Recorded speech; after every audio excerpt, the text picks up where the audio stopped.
Hello friends, எல்லோரும் எப்படி இருக்கீங்க? இன்றைக்கி வியாழக்கிழமை நைட் டின்னர் தான் அப்லோட் பண்ணியிருக்கேன்.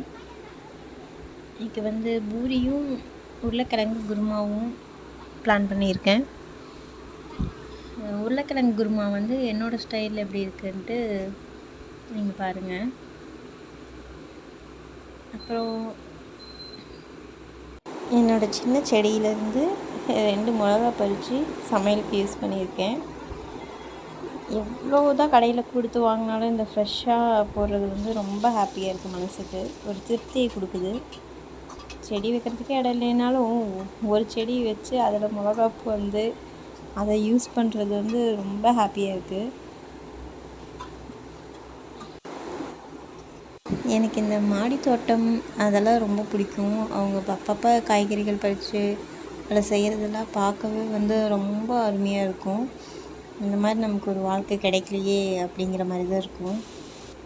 ஏதோ நம்மளால் முடிஞ்சது நானும் செடி வளர்த்தேன் அப்படிங்கிற மாதிரி ஒரே ஒரு செடி, அதில் ஒரு 4-5 மிளகா, அது கூட ஒரு ஃபீல் குட்டான ஒன்று தாங்க. நம்மகிட்ட என்ன இருக்கோ அதை வச்சு சந்தோஷப்பட்டுக்கணும் அப்படிங்கிறதும் என்னோட ஒரு தனிப்பட்ட கருத்து.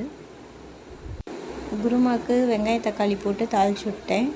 தாளித்து விட்டதுக்கப்புறம் இப்போ பொட்டுக்கடலை பவுட்ரு போடுறேன். எல்லோரும் கடல மாவு தான் போடுவாங்க.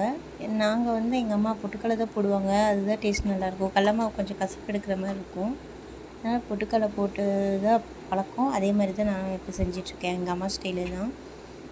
இப்போ அதை வச்சு கொஞ்சம் நேரம் வேக விட்டுருவேன் தண்ணி ஊற்றி. அதுக்கப்புறமா நான் உருளைக்கிழங்கும் பச்சை பட்டாணியும் வேக வச்சுருக்கேன். அதை மசித்து எடுத்து வச்சிட்டேன்.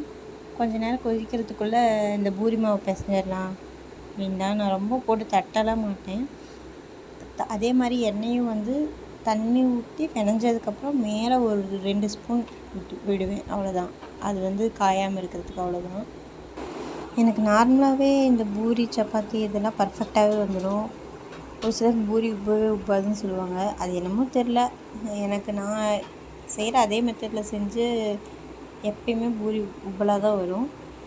அதனால் நான் அந்த மெத்தடை மாற்றுறதில்ல, வேறு மெத்தடும் ட்ரை பண்ணுறதில்ல. இப்போ தீபாவளி பக்கம் வரதுனால ஆஃபீஸில் ஒர்க் அதிகமாக இருக்குது. ஸோ வீட்டுக்கு சமைக்கவே ரொம்ப சலுப்பாக இருக்குது. அவ்வளோதான், குருமா ரெடி ஆகிடுச்சு. இதில் என்னென்னா வெங்காயம் தக்காளியெல்லாம் ஒவ்வொன்றும் வணக்கும்போது நம்ம டைம் எடுத்து வணக்கணும். அவ்வளோதான். நாங்கள் இந்த மாதிரி தான் செய்வோம். நான் பூரி தேய்க்கிறதுக்கு எப்போயும் இந்த காய்கறி வெட்டுற கட்டையை தான் யூஸ் பண்ணுவேன். இது நம்ம தேய்க்கும்போது நெகராது. அதனால் நான் இது தான் யூஸ் பண்ணுறேன். எப்போயுமே பூரி மாவு தேய்ச்சா ஒரு உருண்டை எங்கள் பாப்பா விளையாடுறதுக்கு வாங்கிக்குவா. நான் கொஞ்சமாக ஒரு மாவு எடுத்து ஃபஸ்ட்டு உருண்டை சும்மா கல் பூரா தேய்ச்சிட்டு அந்த கட்டையும் நம்ம நார்மலாக தொடச்சி தான் வைப்போம். இருந்தாலுமே ஒரு கொஞ்சமாக மாவு எடுத்து தேய்ச்சிட்டு அதை வேஸ்ட்டில் போட்டுருவேன் ஒரு உருண்டையாக. அடுத்ததில் இருந்து தான் நான் யூஸ் பண்ண ஆரம்பிப்பேன். அப்புறம் இந்த கட்டையை மட்டும் நல்லா தொடச்சிட்டு ஒரு கவர் போட்டு வச்சுருவேன். இது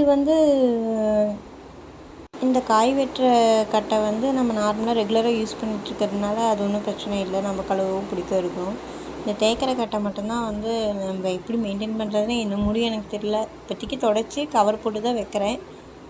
நீங்கள் எப்படி மெயின்டைன் பண்ணுவீங்க அப்படின்னு ஏதாவது ஒரு ஐடியா இருந்தால் எனக்கும் கமெண்ட் பண்ணுங்கள். அது மூலயமா நான் தெரிஞ்சுப்பேன் இல்லையா? அதனால் பூரி தேய்க்க எங்கள் பாப்பா வந்துட்டா பூரி சாப்பிட்றதுக்கு. அவளுக்கு புஃப்னு இருக்கும்போதே தட்டில் போடணும். அப்போ தான் கொஞ்சம் விரும்பி சாப்பிடுவா. நமக்கு எப்பயுமே சின்ன தட்டு தான், ஆனால் இந்த மாதிரி இதுக்கெல்லாம் போடுறதுக்கெல்லாம் கொஞ்சம் பெரிய தட்டு தான் நல்லாயிருக்கும், தாராளமாக இருக்கும் சாப்பிட்றதுக்கு. அதனால் எங்கள் தட்டிலே போட்டு சாப்பிட்டுக்குவா. எங்கள் வீட்டில் இந்த தட்டு தான் நான் யூஸ் பண்ணணும், இந்த தட்டு தான் நீ யூஸ் பண்ணணும்னு நாங்கள் 3 பேருமே கலந்து தான் யூஸ் பண்ணிக்குவோம் எதாக இருந்தாலும். இது சமைக்கிறத விட இது க்ளீன் பண்ணுறது தான் பெரிய வேலைங்க.